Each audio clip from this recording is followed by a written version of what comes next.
Welcome everybody to today's Tech for Business podcast. Today we're sitting down with Kyle and Alex and we are talking about myths of the managed services. It's going to be a fun one. Let's kick it off with you guys introducing yourselves. Hi, thanks, Kelsey. I'm Kyle Leonard. I'm the president and CEO at CIT. My name is Alex Piper. I'm the manager of managed services. Awesome. And you guys are going to be hearing a little bit more from me today as I put forward our lovely myths. So the first one for you two is once you sign up, all of your problems go away. Yeah, no, it's got to be one of my favorite ones when thinking about this topic, about myths, about what we do and the magic that we can do behind closed doors. It takes a little bit more than just signing up. It takes us a little bit of time to kind of get through your network, get you onboarded, bring you in. Any MSP who's going to be coming in and bringing you to their managed service platform it's going to take them some time to get to learn your environment. And we're not going to be able to solve your problems right away. We're going to collect your problems. We're going to learn what it is and we're going to grow together. But it's unfortunately not one of those things that's an instant sign on the dotted line. We all get to move on with our lives, and everything's going to go smoothly. Kyle, anything you want to add in?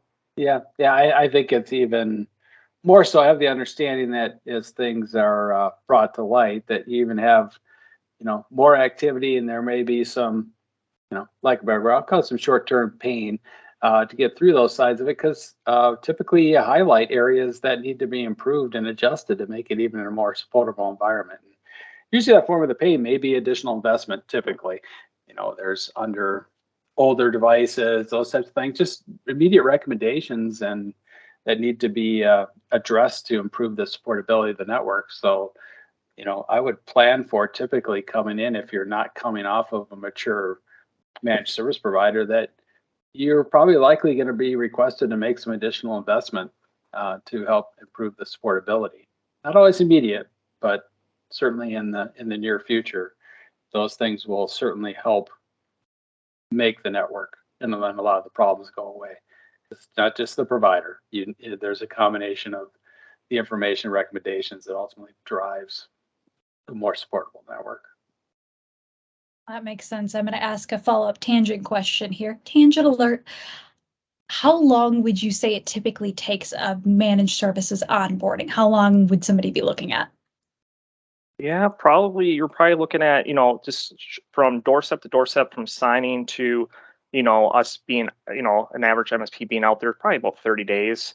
And then from there, probably another 30 to 60 days for us to really start to learn the environment, get all the tools, collecting all that data, coming with those recommendations that Kyle talked about a little bit about, hey, your pain points, here's what we're seeing in your network that could be potential pain points, and starting to build that list of top list items of what we were going to want to look at. Yeah, I like to set customer expectations around 180 days for, really starting to see some of the result sides with it. As Alex mentioned, you could be, ready to receive calls and get information within 30. Your other areas of discovery, trend analysis, those and other more in-depth deployments, optimizations of the network and systems, some security remediations typically can take, 90 plus, and then to kind of, get it all working together is really about 180 days. So I wouldn't judge any managed service provider in any shorter period of time of that, if it's working or not in any shorter period. It's just not enough time for the systems and the processes to really start to take hold. And I don't want to make the idea that after 180 days it's perfect, but you should start to see progress after 180 days. I would not judge it any sooner than that. Makes perfect sense. All right, myth number 2. Only people without IT staffs need MSPs. Yeah, I'm going to say that is not true. You can have environments that definitely, like, you cater towards the people who don't have IT staff, because that's what we're here for. We're here to give them that, help them with that pain point of not having that staff. But with that being said, a lot of our clients do have IT staff, and we're there to help them in any way possible. You could be anything from just being a contact expert in a certain area, which, your MSP is going to know. You're going to have engineers who are certified in a lot of different areas and be able to provide a lot of different knowledge base where, your local IT or not anybody on site won't have that knowledge. And you can just supplement just that little bit, just, is there to help, you progress and grow your business and your IT offering. Yeah, there's so much value in what the processes and systems from the managed service deliverables bring to even customers with existing IT staff. Because what I used to have conversations with customers about is driving towards efficiencies, and a lot of those efficiencies, we have efficiencies of scale in our managed service offering. I mean, we do it day in, day out. We know how to monitor. We know how to react. We know how to know if something's up or down. We know how to, respond to performance. We know how to do, asset tracking and those other general areas. We know how to keep systems up to date and patched, and we know what's required for security. So those general across industry, it doesn't really matter. We're very efficient at it. We do it day in, day out. We're very good at it. Where the customer's IT staff start to then gain the time and effort is to work with where their rubber meets the road, their data and how they're interacting with their support users and then to their customers with their data and their systems. Because when it gets specialized into their particular environment, that's where we lose efficiency. So, once customers have a certain size, many times we recommend they have an IT staff that we can't fill that need. And I think Alex is smiling on that because it's you can't promise that as a managed service provider because you just lose the efficiency of scale. So it's pretty easy to understand where it comes in. I always advocate to customers when they look at saying, well, we could have our own monitoring system and we could do our own ticketing system and we could do these things. But again, you're just adding to your problems because now you got another system to manage. You just added to your plate. You didn't subtract. And, we can attest the systems that monitor the customer's networks, these other things, they are not a set it and forget it type of product. They are ever evolving, ever changing. They have their own set of support. We have dedicated people to handle that. And that's the efficiencies of scale you want to get. So I think customers with staff have 100% benefits on looking at utilizing MSP because it'll gain better efficiencies with their people and their ITs, and it'll actually deliver better IT technology to their business. Well, on top of that, you just have the hours. We're 24 hours. Just for an example, we're 24 hours, 7 days a week. Where you're paying somebody 40 hours, multiple people for 40 hours worth of work. You're getting that around the clock of somebody watching your network. Holidays for here. You're kind of getting that. You want to take PTO and you're the only IT person. That's where we can come in and just let you relax for your trip to Florida for a week. That's where we can kind of come in and help you out. It doesn't have to be somebody who doesn't have any staff. You need help just that there, but we can supplement that staffing in those peak times. Yeah, absolutely. You mean an IT guy gets to take time off? Occasionally. Yeah. Yeah, unfortunately it doesn't sleep. And I think, again, as Alex's team can attest, the amount of alerts that come in overnight and on weekends, it doesn't shut down when most people, take off for Friday at 5:00.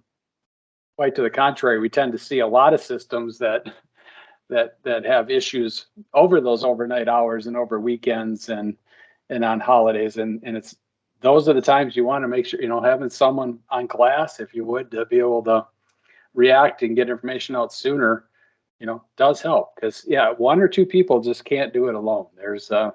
It does take, good systems and those things. So having a good partner to back you up, as well as getting those escalation points. It's not realistic to think that one or two people in an IT staff at many organizations can know everything about every product they're required to have some administration support with. So having an existing partnership to be able to reach in and say, I need help with this firewall or this server problem in those areas is a nice way to ensure that you can get things resolved much faster. Kyle, I had a smile when you said, like, after hours is when the most tickets come in. IT problems never happen during the 8 to 5. They always happen on a Friday at 4 o'clock when everybody wants to leave for a long weekend. And it's just that extra layer that they give you is you can kick them off, you can get them going, or you have that person where you can go home, take care of what you need to, come back. You get that extra layer of knowing that that person's there to help you while you're not there or can't be. So, Absolutely. I think that's also a great point, because I think there for a while it used to be kind of us versus them in the industry, that they always felt threatened about an MSP coming in, where that's really quite shifted in the fact that we're here to help supplement that and form that great relationship with them, because we're not trying to come in and overtake them, but also offer some great solutions for them at the same time. So I love the fact that we had that discussion point. So lovely. Yeah, that kicks off beautifully another myth that I got coming up. Way to tee it up without even knowing, Tara. An MSP is there to replace your IT staff is our next myth of the day. yeah, no, we want to work with you. I promise you that. Like, there are things that about your network that we won't. The employees, the inners and outers, the day-to-day business that we don't. We're just here to help with providing you tools, providing you knowledge, providing you after hours. We're here to provide you other IT solutions. Our tool set, Kyle hit it earlier about just the sheer volume of tools that we can provide, or connections with vendors that we have. You think of managed services, you think of just day-to-day support. An MSP, a good MSP, can provide you solutions in so many different areas. If it's platforms in development and security, and just growth plans and stuff like that. I mean, you're not just there to replace them. You're here to help them grow and to take some of their pain points away, instead of, like Kyle said, he hit it on the head earlier, where it's like adding more tools, adding your own monitoring tool, adding your own ticketing tool. Yes, it's nice to have it in-house, but when you can rent those services and utilize somebody else's tool where they have their own admin team keeping it up and having that updating and patching and everything like that taken care of, or you take some of the low-hanging fruit off their plate, that's where an MSP can really show the value of your company and to your IT staff. Is just take that low-hanging fruit off their plate and let them focus on the big day-to-day stuff, and let us cover the day-to-day. Yeah. Again, I think having the people that are on staff being able to support users at a certain size. I think you reach a size over, 100 plus employees, depending on the technologies you're using and how much you're using. Having somebody to be able to directly work and interact with the users in your line of business applications is where we see a lot of synergy on the system side. Smaller organizations, again, it all depends on complexities of your technology and how much you have going on. But there's such a tremendous augmentation that it provides and helps, and we've seen it proven in many organizations when they release the kind of the day-to-day functions that are, again, very general, and then they focus on the business needs of the technology, that IT really starts to become a differentiator for that organization. And they look at it not as just an expense area, but it's going to be a differentiator. But you find the synergies to make it work. Yeah, Somebody told me that analogy. I'm sorry, Alex. You're good. Somebody told me the analogy that nobody changes your oil at home anymore. Very few people do, because you can go to an oil change shop and they can change your oil in 15, 20 minutes or less. And for about the same cost of you going to a store, buying the oil, setting aside an afternoon, and then having to drive someplace and find a place to dispose of the oil and go through those things, the net result is very little differentiator, because they're very efficient. That's what they do. They're not there to change your transmission or replace your engine. They change the oil. That's what they do, and they're very good at, and they're very efficient. They can do it cost effectively. It's kind of the same idea. Very efficient at certain aspects of network operations, network security, and those other areas, but and relieve the more specialized stuff up to the on-site IT. Yeah, and the good ones. I mean, I was going to go a different direction, but I think that's a perfect one. Oil change. I get like a 20-point inspection. I mean, that's also what we're doing. We're also looking at other stuff while Yep. we're there, making sure your lights work, making sure Yep. everything else is there working. I mean, the oil change is a great example. You take it someplace because you're getting usually just slightly more than sometimes it's an oil change. You're getting you're getting your tire put in your, air put in your tires and stuff like that. It's getting that little extra things that that we're always looking at because we're in and out of networks all day long. Yep. So we see a lot of different environments, and you start to build what works, what doesn't work, recommendations. You start to see stuff at a quicker glance than somebody who's been staring at the network for the last 20 years. Yep. How long does it take you to find an ISP outage, Alex? Minutes, if that. Yeah. I have it's a tab. Literally, it's just me clicking the tab and clicking refresh a couple times to see if it shows up. Honestly. Yeah. Well, So, and the commonality, I mean, Yeah. you start to see X number of customers all go offline at the same time in a general region, you have an indication of an ISP outage immediately. So Yep.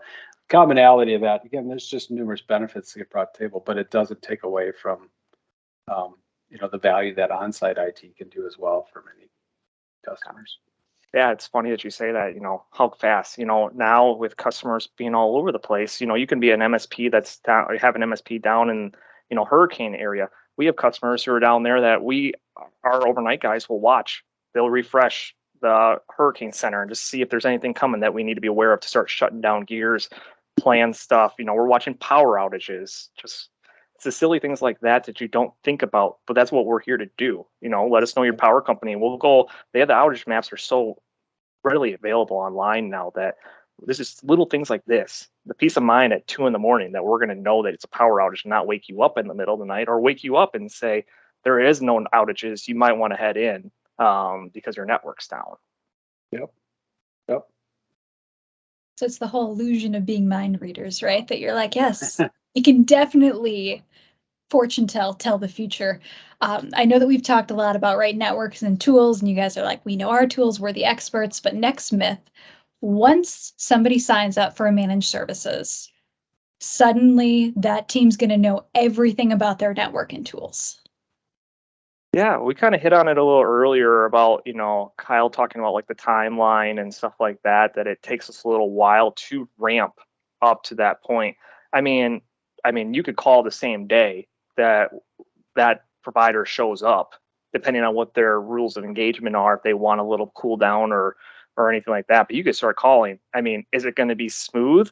I mean, short of it being a very have you tried rebooting and it fixes your problem, it probably is going to take us a little bit because we're still collecting data, passwords, knowing how your network's laid out.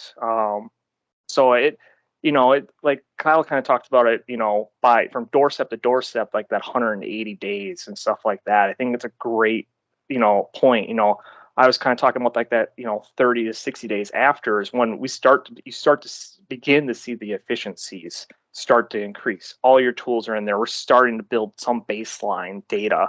We're not there yet. We're starting to track the trends and seeing this computer reboots and it's not supposed to, or your server after everything happens. Like those things we start to track. And that's what you're hoping for from that MSP during that time period. You don't want them you want them to jump in immediately and know everything about your network, but you want them to learn your network and give it time and grow with it instead of just jumping in. We're going to know your problems because that's why you're coming to us. You're going to tell us your pain points. We're going to be ready watching that on day one. It's just everything else is what's going to take us time. Yeah, I mean, the tools help to gather a lot of information. We have process to ensure we're getting the required information. We'll know we need to support it properly. But it's not that much different than if you were to hire somebody and they were to come in, you wouldn't expect them on day one to be an 100% efficient employee. It takes time to learn. There's still a learning period. So there is still a vetting period to collect and understand, start to know the systems, the software, the people, the key, where the most value is and where those areas are. And that's just part of the relationship building process to go through. No network is the same. I mean, none of them are. They all have a No. unique DNA to them, and they all have unique systems of process. Each business has developed their own way of doing things, and so we have to learn that process as it goes through to as any MSP will. So, yeah, just plan for the time. I go back again to that 180 days is a good thing to put in your mind to say you should expect to see, improvements and trends, and start to see the relationship start to move forward after about 180 days. That makes perfect sense. Going kind of back to what we were talking about distance and supporting people that are maybe across the country, as far as MSP staffing goes, the myth that we got now is MSPs are staffed overseas. Yeah, that's a good one. In the sense that it's somewhat true and somewhat not. It kind of all depends. There's a lot of MSPs will outsource overnight work overseas to help with the time difference and everything like that. So you see a lot of that. So I can't straight debunk it and say or anything like that because there is truth behind it. There is some that you just do have it for that after hours support. But when it comes to that, there's things you have to think about. If they are doing it, what's the language barrier going to be like if you call in the middle of the night? What's the time difference? What's the compliance? Are they compliant? Can they support your environment? Are you somebody who deals with compliance issues? There's a lot of things to kind of put in mind when you do go overseas. So if you're another MSP, think about it. Those are things to think about. If you're looking for a provider, watching this, it's, do they or don't they? We don't. We staff 24 hours here in the US. We're not just located right where we are, but we're all over the US to help us with we have people on both coasts to help us from, we chase the sun a little bit. And that's what a lot of people will do. But I can't just straight say no. But I think it's usually that after hours is where you find that niche of where they are. Yeah, it is definitely gonna vary from size and pricing structure and the other sides of when it introduces overseas.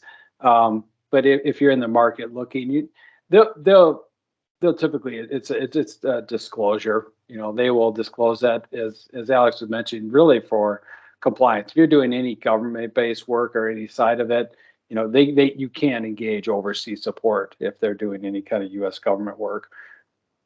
Defense contractors. There's all kinds of different regulatory organizations that will prohibit that from them working on it. So definitely something to confirm. I would say of our interactions with other MSPs over the country and different conferences and those things, typically not, but not 100%, across the board. So it's definitely worth asking. It may be engaged or disclosed. It can help cost, so I mean, in the effort side of that, you do it as an MSP as Alex mentioned, it helps with the timing. Obviously, their daytime is opposite of ours, so it helps for overnight and shift side with it. And typically, there can be a labor cost savings, so it can help them provide the service at a lower price to their customers too, through that side. So there's valid reasons to look to it, but you'd need to make sure that it fits and works for you. That makes perfect sense. And I'm kind of going to find our next myth that kind of tangents lovely off that MSPs are just sitting around waiting for you to call in. So these guys that may or may not be located in the US, cross seas, they're clearly just sitting there waiting for you to call. Yep. Love it. I appreciate this one. As much as I'd love to say yes, we're just sitting there waiting for your call, but the good ones aren't. And I'm fortunate that we aren't. We're being very proactive in your environment. If your MSP is just sitting there waiting for your phone call, it's great. They're going to answer the phone. They might be able to solve your problem, but what else are they not doing? What are they ignoring? Where, if they're being proactive, they're monitoring that network, they're patching, they're helping you plan for that growth. That's really where, you're hoping that managed service that your MSP is really driving towards. Yes, you want your help desk there ready to answer the phone, of course, and they will be. They'll always answer the phone. It's just you want to make sure they're doing other than just sitting there waiting for your problem. They're not just sitting there twiddling their thumbs, watching, reading something online. They're actually doing something in your network or somebody else's network, and they're being active in there for you. So Yeah, I mean, it's part of the cost analysis side of it. I mean, obviously an MSP can't supply, all these services and those other things and have a dedicated person waiting for every customer to call. That is just not the way it's going to cost out. And so you're gaining the efficiencies with the systems and software, as Alex. There's a proactive side to try to prevent the users from needing to call in the first place. So that occurs side through there. And then you typically, we publish our service levels.